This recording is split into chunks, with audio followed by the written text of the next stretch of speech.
Trump, Trump, Trump. That's the focus of tonight's angle. Oh, some major polling dyspepsia for liberals today. A Bloomberg Morning Consult poll showing that Trump is leading Biden handily in 7 key swing states. And in 4 states that Trump lost in 2020, he's now winning in 2024. Wisconsin, where billionaires are spending huge for Joe, Trump's up by 5. Pennsylvania, look out, he's up by 3. Nevada, a state run by Democrats, 4 Democrats. Trump's trouncing Biden by 8 points. Ditto in Georgia. Trump's got North Carolina by 10 points and Michigan by 5. In Arizona, he's up by 3. Well, turns out that overwhelming the country with millions of demanding, ungrateful, and dangerous migrants isn't such a good campaign strategy after all. Who would have thought that? Now, remember when Democrats used to cry about how we had to help all the poor migrants who are hiding in the shadows? Got to bring them out of the shadows, give them jobs. Well, they ain't hiding anymore. Instead, they're brutally attacking New York cops who are doing their jobs. We're going to have more on this later in the show. But just look at these thugs. Now, no one is blaming Republicans for this, Joe. And most people are smart enough to see right through the phony border bill that your stooges cooked up in the Senate to give you political cover. None of it's working.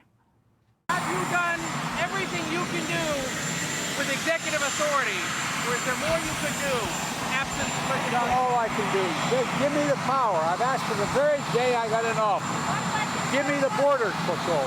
Give me the people. Give me the people, the judges. Give me the people who can stop this and make it work right. Give me the border patrol. What do you think you're doing down there? Now, our own eyes, they just don't deceive us. We all see what's happened to America in just 3 short years under Biden. The drug crisis is ripping through liberal, pro-legalization states. Check out these tragic statistics. In 2019, 280 people died of drug overdoses in Oregon. Fatalities rose every year after, more than tripling by 2022 when 956 people died. The state is still compiling data for 2023, but if the trends continue, and there's no reason to doubt they aren't, the total would reach 1,250 deaths from an overdose. Now, Biden's people are supposedly negotiating a deal with China to stop killing our citizens with fentanyl. Well, wait for those details. Now, of course, we know about the increase in violent psychosis and schizophrenia in young users of marijuana. Look what happened with that California woman who went on a stabbing rampage crazy on weed. And Biden's answer to this isn't to toughen the laws, it's to deschedule marijuana as a less dangerous drug. Nice going. Just what we need. More slackers, more street zombies, more deaths. Oh, and Bidenomics? Well, people prefer Trump. All the polls show it. And so all but the most diehard leftists know that with Joe Biden as our figurehead president, we're going down the tubes fast. And rather than do what was required to turn things around, Democrats are taking talking points from proven losers like Liz Cheney. Do you believe if Donald Trump were elected next year that he would try to stay in office beyond a second term? That he would never leave office? There's no question. You think he would try to stay in power forever? Absolutely. Never leave. Now, rather than changing policies, Democrats are banking on Nikki Haley. How has Trump changed politics for the good and the bad? He's made it chaotic. He's made it self-absorbed.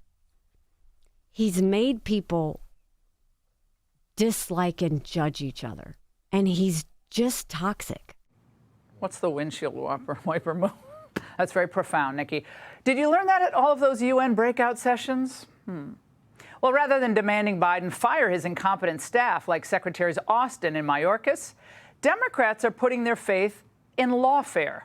And of course, the media is caught cheerleading, not reporting on the sham civil and criminal cases against Trump. New polling this morning that reveals Donald Trump is leading President Biden in every closely watched swing state. But the former president has one major Achilles heel.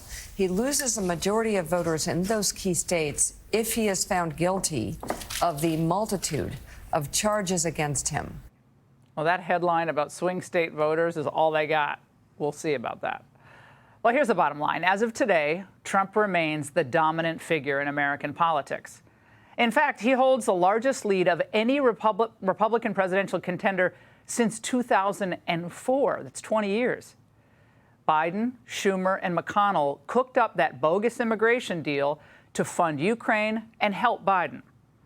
But it's Trump's view of it that will ultimately carry the day, because he actually did have the border under control by the end of his term.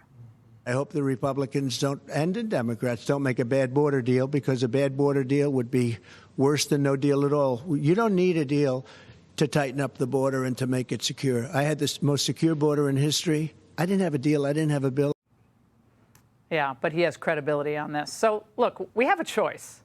We can continue to stagger with Biden down this path of decline, or we can begin to move confidently and proudly toward policies that will deliver more prosperity and more security for all of us. After more than 3 years now, it's obvious that Biden and his allies are better at complaining and doing skits on SNL than actually governing. So let's get the real grown-ups back in charge. Let's fix the economy, stand up to China, secure the border, and yeah, why not? Make America great again. And that's the angle. Hey, Sean Hannity here. Hey, click here to subscribe to Fox News YouTube page and catch our hottest interviews and most compelling analysis. You will not get it anywhere else.